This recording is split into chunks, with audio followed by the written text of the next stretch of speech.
There are important lessons for leaders from the Pike River tragedy. The Business Leaders Health and Safety Forum captured some of these at events for our members in April 2013. The Royal Commission was clear that the Pike workers were let down by their leaders who failed to provide a safe workplace. Nicholas Davidson says the tragedy is a reminder that leaders must never forget who's relying on them and must be careful about who they rely on. So the theme I have is that you rely on people, we rely on people. Can we? They rely on us. Can they rely? Leaders must avoid the mistake made at Pike of relying on form over substance. If there's one thing that stood out for me more than anything else at Pike River, it was the fact that it had world-class safety record systems. The trouble was they weren't used. For example, only 5 of 1,000 reported safety incidents were fully investigated.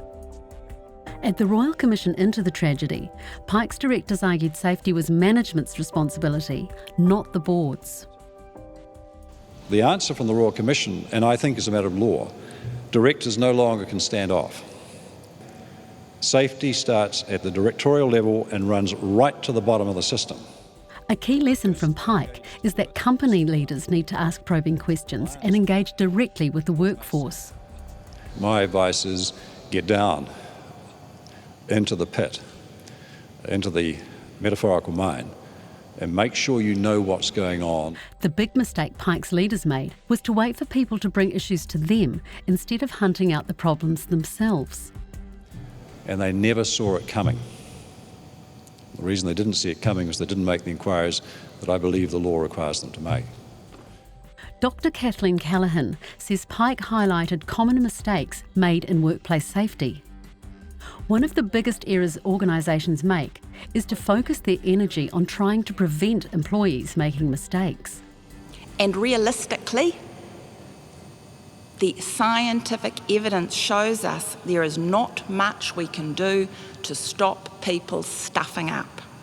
There is a growing realisation that systems therefore must be designed to be error tolerant. Leaders should instead focus on 2 areas that they can control: organisational factors that contribute to accidents, and the quality of supervision. Good workplace safety requires constant vigilance. We're never going to be like Sir Edmund Hillary and knock the bastard off. Management and directors must make a personal commitment to eliminate or minimise any holes in their safety defences. These defences should look like cheddar, not Swiss cheese. Ralph Shivers says the board's role on safety is the same one it plays across all areas of corporate governance, to hold management to account. Actually spoke about what the role of the board really is. It's to ask searching, probing, insightful questions that come from a wealth of your knowledge, experience, wisdom. Generic business experience isn't enough. At Pike River, no one around the board table had underground coal mining experience. How could they possibly expect to interrogate management, to know what the warning signs are, to ask the questions? Directors must display a high standard of care in their work. It's not enough to turn up, open the board pack at the table, sign off a few things, eat the cucumber sandwiches and go home again. That is not the role of a director at all. An effective business culture and an effective health and safety culture starts with the board. Tone from the top is the expression we use. New guidelines provide directors with important advice on how they should be influencing safety in their organisations. The guidelines are available from the Institute of Directors. Ralph Shivers says they are an essential resource for all directors. The Business Leaders Health and Safety Forum inspires and supports its members to become more effective leaders on health and safety. For more information, visit our website.